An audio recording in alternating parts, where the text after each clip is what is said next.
Hello, Algebra 1.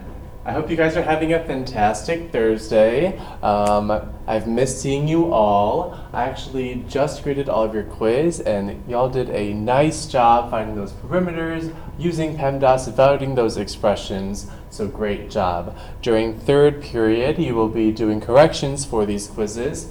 The substitute will hand back your quizzes. I have marked the incorrect problems, and all you're going to do is follow the instructions that I gave you for how to go about corrections. I'll give the mentors the solution key so that they can check your corrections once you've completed them.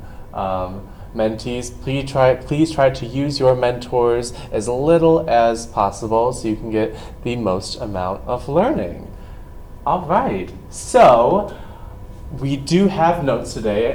By now, you should have your notes packet passed out and ready to go with your pencil. So let's get started with these notes. We're going to be learning about equations and inequalities today, which you might have heard about before in your previous math classes, and we're just going to revisit them and get those gears going again.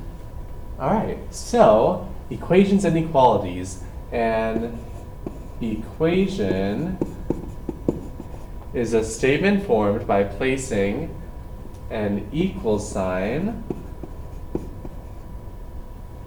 between two expressions. An equation has a left and a right side. So for example, this equation here says 6x plus 5 is equal to 23. So when we see that equal sign, we read it as is equal to, or equals. Either one works. All right. Now, given these equations, a solution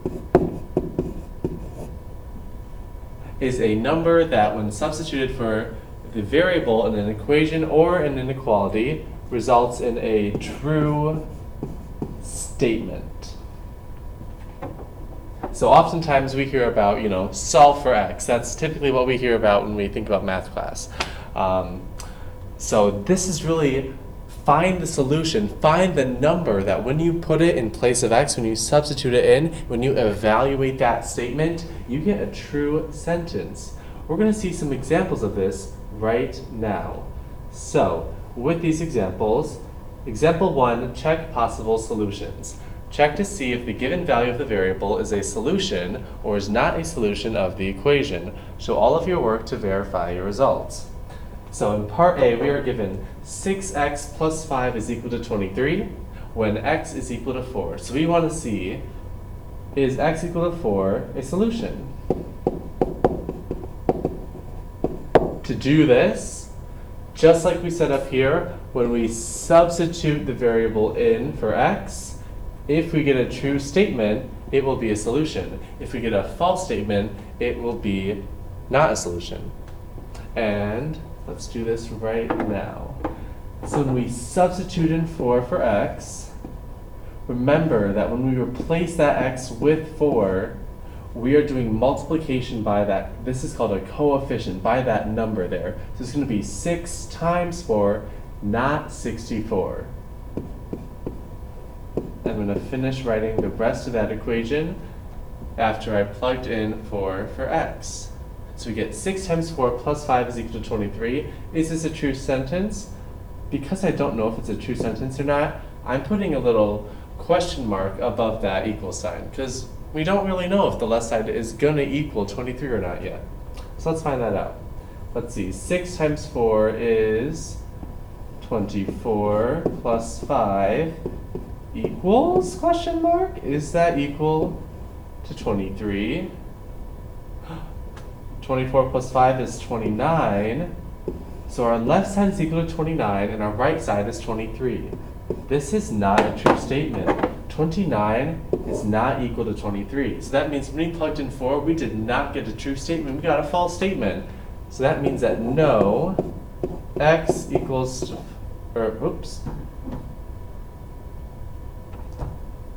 x equals to 4 is not a solution.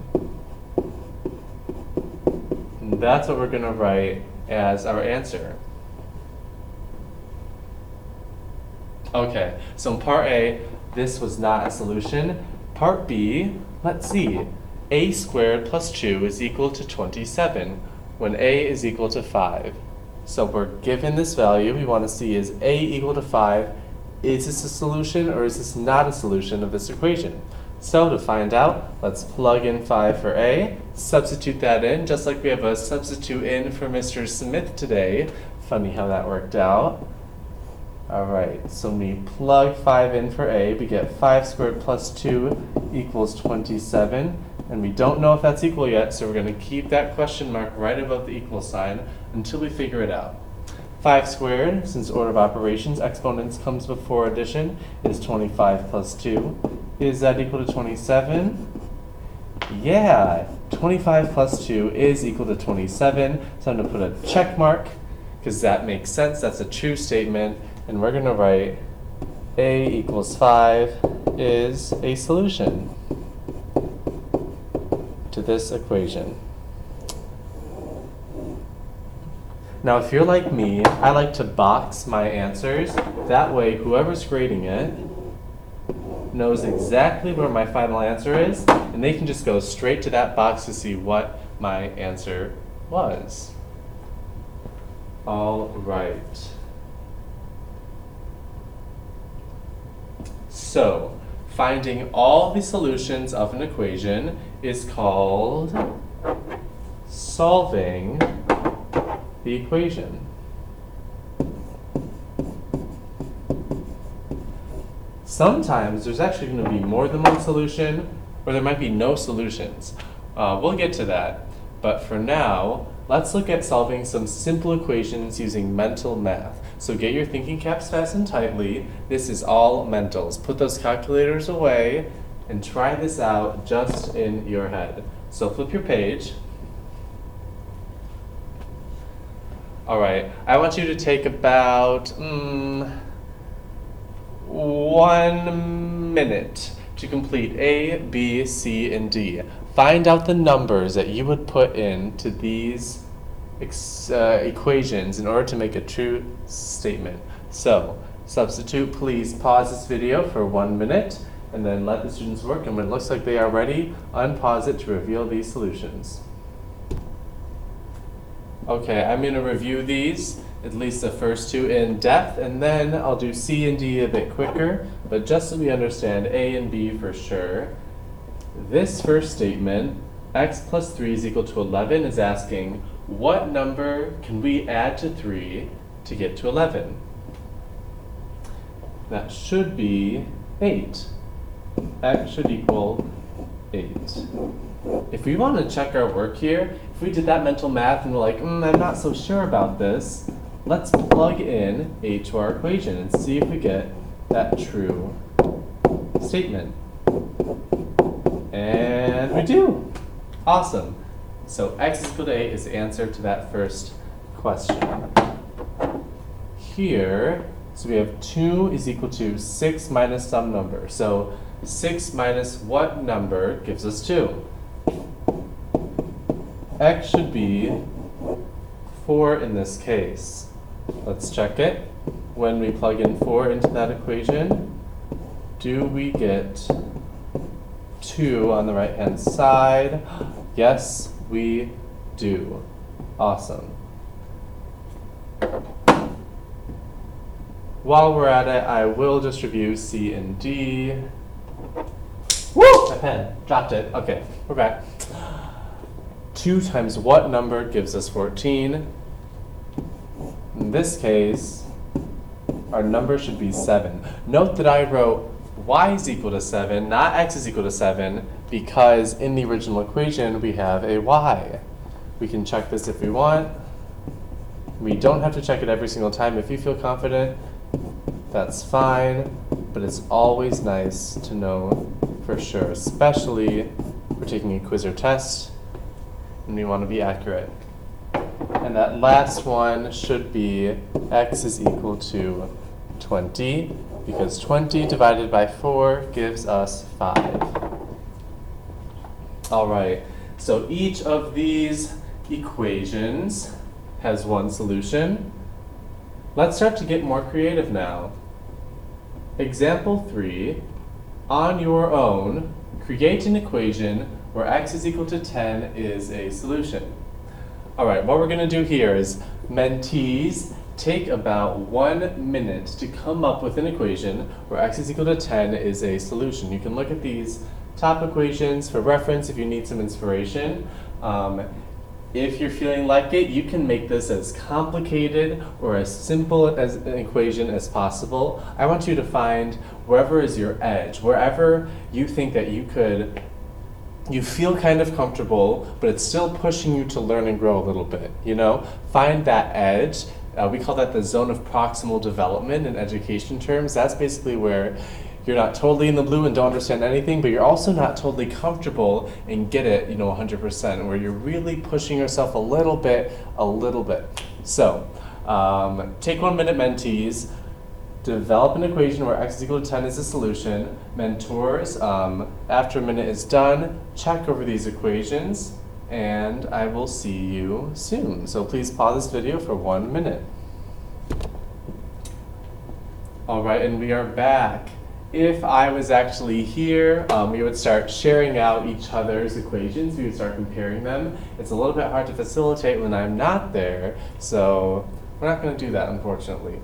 But I am going to give you an equation now, and I want you to see if x is equal to 10 is or is not a solution to it. So here is the equation. 2x squared minus 100 over 5 is equal to x plus 15. And we want to check if x is equal to 10 is a solution. Notice, I'll give you a chance to write that down. Make sure you've got that equation down.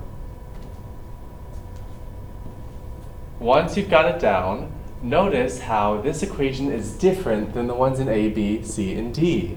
Noticeably, we got two x's in this equation, one on either side of the equation. No matter, if we want to see if something is a solution to this equation, all we have to do is still just plug it in. Yes, there are 2 different cases of x's, so we're going to plug in 10 for x 2 different times. So follow me. If we plug in 10 on the left-hand side, we get 2 times 10 squared minus 100 over 5. Notice how because there's an exponent there, when I plugged in 10 for x, when I substituted that in, I put it in parentheses. Because that means, with those parentheses, that means I'm going to evaluate the exponent first and then multiply by 2. Another way I could have written this was 2 times 10 squared minus 100 over 5. Both are perfectly acceptable. The point is, you have to make sure, but by PEMDAS, by our order of operations, that you evaluate that exponent before you multiply by 2. Okay, so that's the left-hand side of our equation. The right-hand side is going to be inserting 10 in for x plus 15. Let's simplify this together. I'm going to move it down to here. We'll get 2 times 100 minus 100 over 5 is equal to, and then the right-hand side of the equation, 10 plus 15, 25. If you watch SpongeBob, what's better than 24? 25. If you don't watch SpongeBob, it's not that funny of a joke, don't worry. Okay, let's keep simplifying.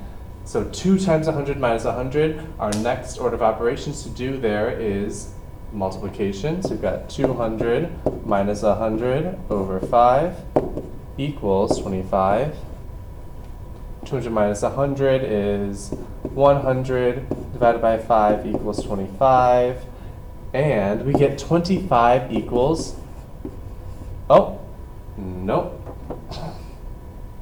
100 divided by 5 is actually 20 is equal to 25.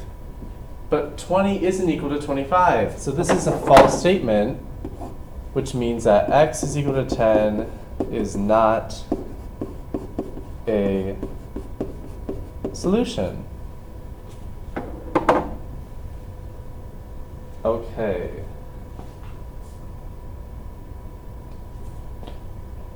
Next up, we've got one extension. So this should be at everyone's edge. This should be a bit of a challenge for everyone. Mentees, try and see if you can come up with an equation where there is no solution. Well, no matter what number you plug in for x, you will never get a true statement. Take 1 minute for this, and so please pause this video and then come back in 1 minute. All right, welcome back. This is a tough question, but here's one example of an equation with no solution. X is equal to x plus 1. Why is that, Mr. Smith? Well, no matter what we plug in for x, on this left-hand side, we'll get that number. But then on the right-hand side of the equation, we'll always get that number plus 1. So even if we plug in 2, for example, if we plug in 2, we'll get 2 is equal to 3. That doesn't work. What if we plug in 100? We'll get 100 is equal to 101. That also doesn't work. Oh no. There are a lot of different ways that we could have done this. This is just one example. If you're super curious about this and if your equation that you came up with doesn't have any solutions, talk to me tomorrow. I'll be back tomorrow. Okay. So we've talked about equations, and that is where two things are equal to each other, and we're representing that through symbols. Now we're going to be talking about inequalities, and inequalities are statements formed by placing an inequality symbol between two expressions. Now at this point, I would like to ask for 4 volunteers to pass out pens. The colored pens in the back of the classroom. So if you look at the back desk near the supply closet, there should be a drawer with 4 little tubs in it. One of red pens, green pens, blue pens, and black pens. If I could have 4 people pass those out to everyone, so everyone gets 1 of each color. So they have 4 colors total for each person. So take about a little time to do that. I will wait with you. I could have paused this. No, I'm going to wait with you. Do, do, do, do, do, do. Do, do, do, do, do. Okay, I'm going to continue now. So if not everyone has a pen yet, please pause this video and continue when the class is ready. So, inequality symbols. We have many different symbols with 4 main ones for inequalities. Let's do our first one in black. So everyone take that black pen and let's use that for this first row. So this inequality symbol looks just like that. So get that down. This means less than.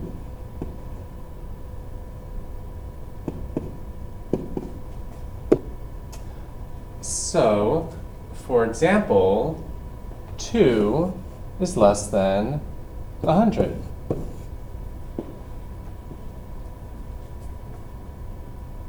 All right. Our next inequality symbol we will do in red, and it looks like this. Looks just like the last one, but facing the opposite way, and this means more than. So for example, 5 is more than 1. And we read this left to right. Usually, actually not usually, always, wherever this, it almost looks like a carrot. Right now I'm like opening up my arms like a Pac-Man almost. It's almost like a carrot tipped on its side, however you want to look at it. Wherever the opening is, that's where the bigger number is going to go. And the smaller number is going to go wherever the point is. Okay. Next up, we're going to write In green in this third row, it's just like the less than, but it has this line underneath it. This means less than or equal to.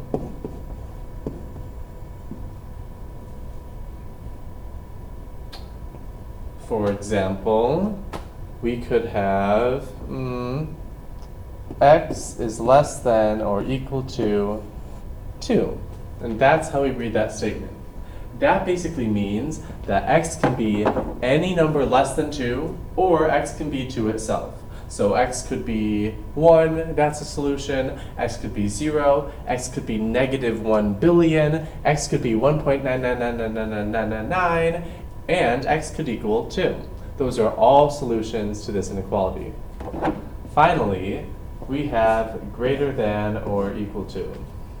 And I'm going to write that in blue, our final color. Greater than or equal to.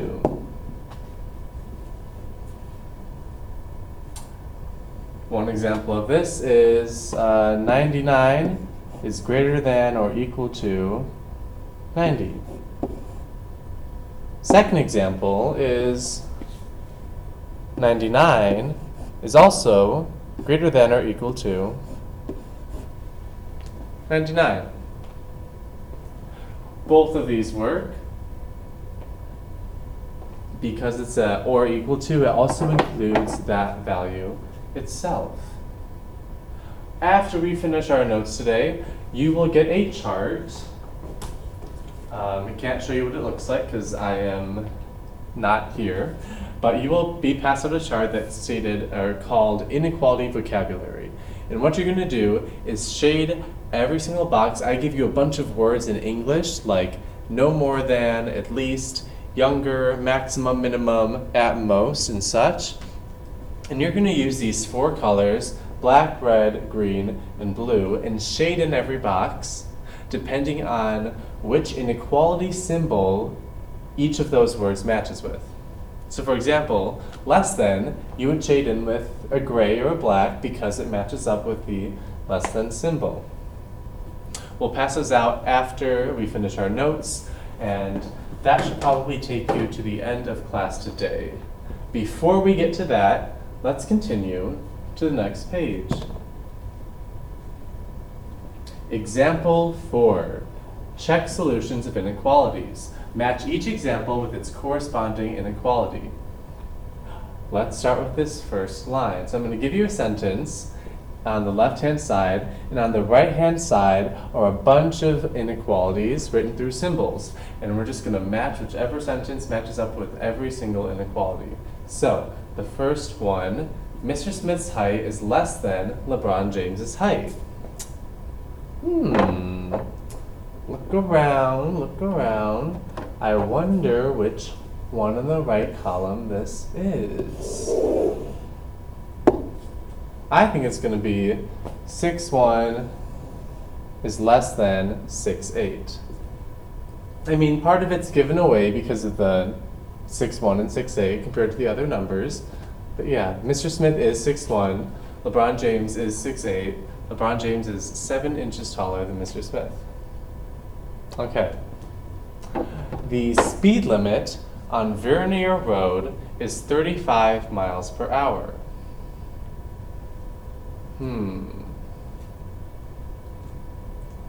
Right away, I see 2 possible answers with 35 in it. I want you to talk to the person next to you and determine which of these 2 answers is it going to be. X is more than 35 or X is less than or equal to 35. Talk with your partner, take 30 seconds, and go.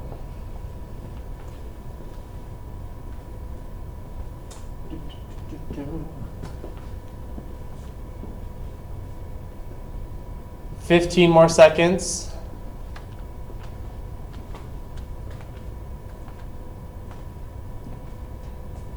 And wrap up those conversations. All right. If I was here, I would call on someone, but I cannot. unfortunately. So we should have chosen x is less than or equal to 35 is our answer. And this is when x is equal to the speed that we're going. So if we want to be legal and follow the laws that were made to protect us, we could go any speed that is up to but no more than 35. So we could go 30 miles per hour, we could go 32 miles per hour, we could go 35 miles per hour, but technically going anything over that would not be good, so we're not going to include that in our range. All right, next one. You need to be at least 17 years old or older to enter an R-rated movie. I see two options here. X is greater than or equal to 17, or x is equal to 17. I'm thinking we should do the greater than or equal to 17 as our answer. Why is that, Mr. Smith? Well, I don't have to be just 17 to get into an R-rated movie. It's not like there might be a mentor in here who's 17. Actually, there are a few. I know that for a fact. It's not like only they can get into an R-rated movie. I, Mr. Smith, am way older than 17, and I can still get into an R-rated movie. So I should be included in these values that work as a solution. So it's going to be x is greater than or equal to 17. You could be 17, you could be 20, you could be 85. You can get into that R-rated movie. All right. Next up, Mr. Smith's birthday is more than 35 days away.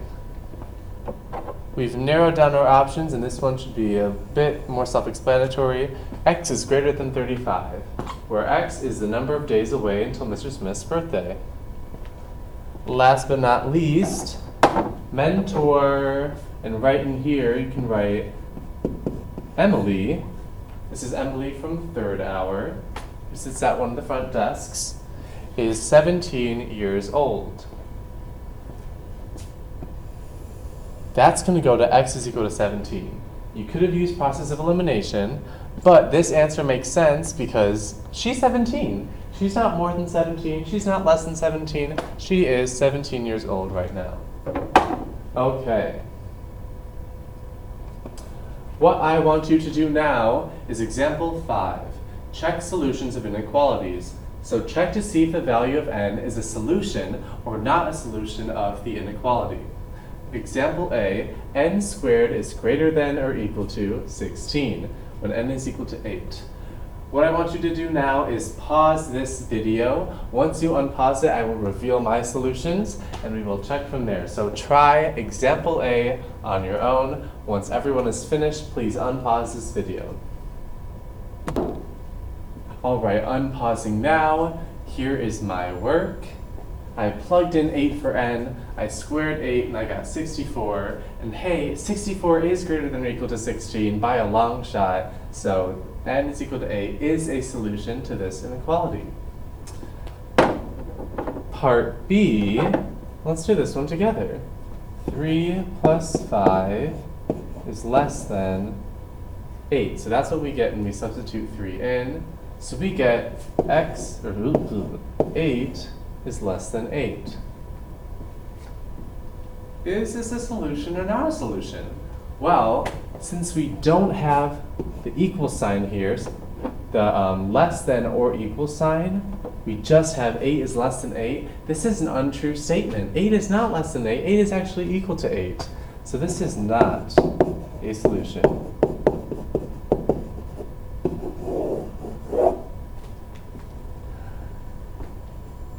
And last but not least, C.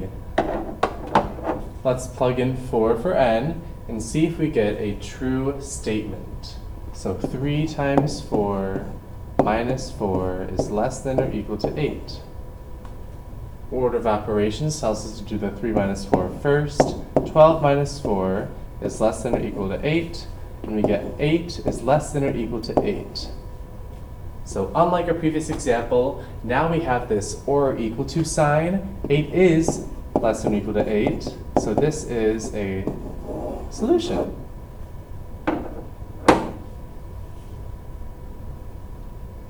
Okay.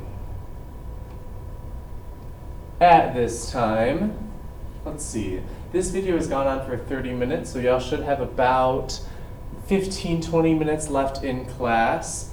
I'm going to say if you do have 15 minutes left, please take 5 minutes and complete at least one of these statements here. So come up with 2 statements on your own, write the corresponding inequality that matches each statement. So what I want you to do is in the statement box, come up with something from real life to write out in words, and then come up with an inequality to represent it. If you need some inspiration, you can use any of these statements from before as your inspiration. So for example, let me come up with one on the top of my head. Mr. Smith gets a minimum of 7 hours of sleep a night. And now my job is to come up with an inequality for this. And yeah, this one's actually going to be x is greater than or equal to 7. Because I don't get anything less than 7. I do get 7 hours sometimes. I might get 7.5. Great. So come up with at least 1, maybe 2 statements and the corresponding inequality.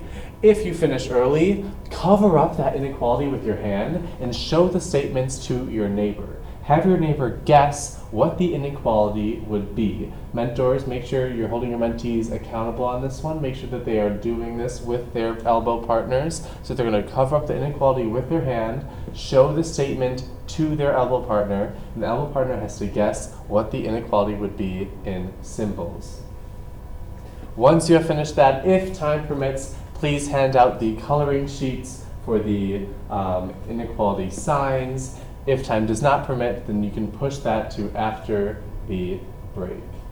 Actually, you know what?